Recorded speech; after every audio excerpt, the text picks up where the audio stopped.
This is Introduction to Statistical Learning, Chapter 10, where we're discussing neural networks. And here's question 3. So we're meant to show that the negative multinomial log likelihood, given right here, is equivalent to the negative log of likelihood expression of expression 4.5, which is given right here, when there are two classes. So that part is important because in expression 1014, I just duplicated exactly what was in the book, and there are 10 classes, 0 to 9 here. But we're only going to have 0 to 1 for two classes. So anyway, I don't really know how much there is to say here, other than you have to start with one of these, either expression 4.5 or 1014, and then get to the other one. And so this is how I've chosen to do it. That you could go in the opposite order, I think. So if we have expression, oh, that should be, yeah, that's fine.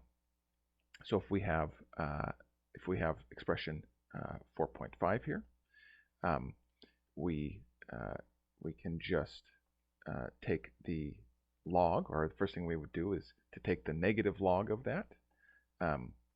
I realize that I've kind of messed up some of my notation here with my L's here, but that's okay.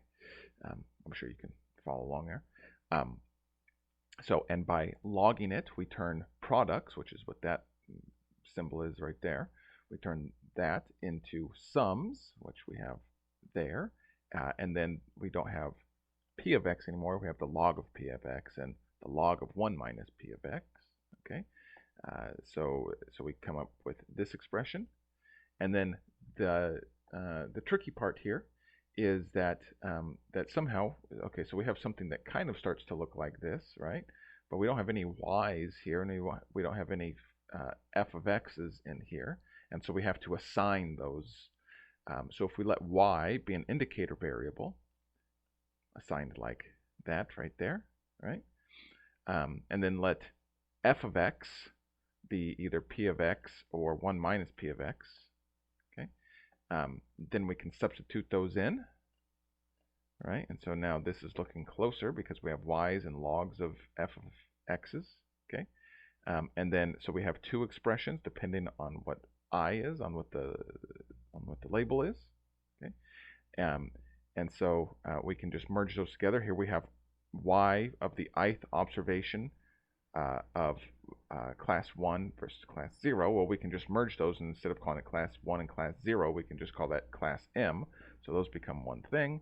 And then our, oh, I'm missing some parentheses there, but then our log of the function of x, instead of calling it f1, oh, and that should be f0. I'm seeing all sorts of mistakes. Sorry about that.